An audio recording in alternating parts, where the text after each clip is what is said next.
दिन काम एकर रह पूरा मंदा सुन छी तोरे कहै छियो तोरे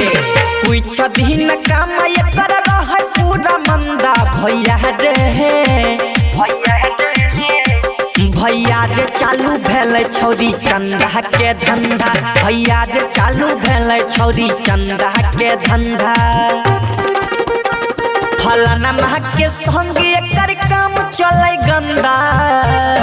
की करही सब जाने छो छोड़बो ना फलाना माह के संग एकर काम चलै गंदा भैया रे चालू भए गेलै चंदा के धंधा भैया रे चालू भेलै छौरी चंदा के धंधा भैया रे चालू भए गेलै चंदा के धंधा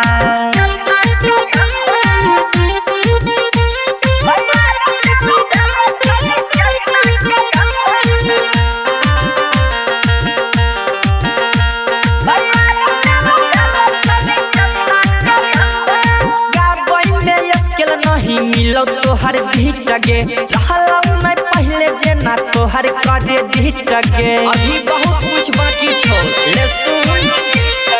गाबन अस्किल नहीं मिलो तोहर भीट गे रहलम मैं पहले जेना तोहर करे भीट गे पहले कहर इच्छा दोसर आशिक के बंदा चंदा गे चंदा के घूम के चलबै छी अपन धंधा चंदा के घूम के चलबै छी अपन धंधा भैया रे चालू भेलै छौरी चंदा के धंधा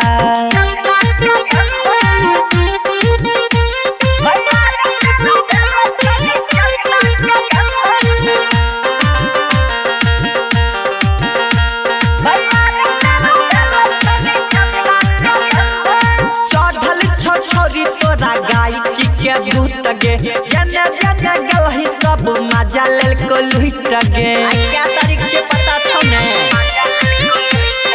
चढ़ल छौ छोरी तोरा गाय के भूत गे जना गलही सब मजा लेल को लुट गे सुन न रही रही पुलिस वाला डंडा चंदा गे